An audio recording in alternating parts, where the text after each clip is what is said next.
What's up guys, Deathrender here. Welcome back to another tutorial. We're gonna be going over how to animate to music, how to stick to a tempo.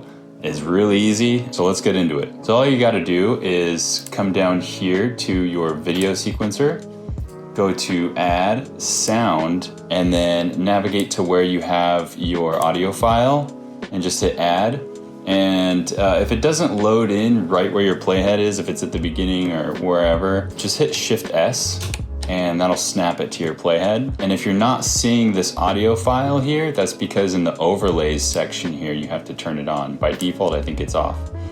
So if you turn it on, you can either choose half of the wave or the full one. It just shows both the left and the right. And so now that you have your audio file, what you want to do is navigate to a section of the song you want to use. I'm going to choose the drop here. So I'll just put this right where the downbeat happens. And then you're basically there. If you can read audio files, if you're good at it, like if you DJ or something, this will be super easy. Or if you're used to making music, you can probably read this pretty well. You have a kick here, looks like a snare here, another kick.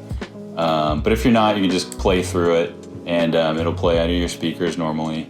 And then what I also like to do is open up another window and I'll have my graph editor right here. What I can do is insert markers by hitting M, and I'll go on every downbeat or wherever I want something to happen in the animation, I'll just insert another marker. So right here we have the snare, here's another kick, and right here we have another snare.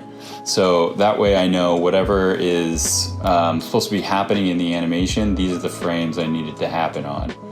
So it's just another easy way to read the song or read the audio file and see what's going on. And that's about it. Super easy, very useful if you do visuals or anything like that, just working with music in general. I hope this helped you guys out. Let me know if you have any questions in the comments, and I'll see you in the next one. Peace.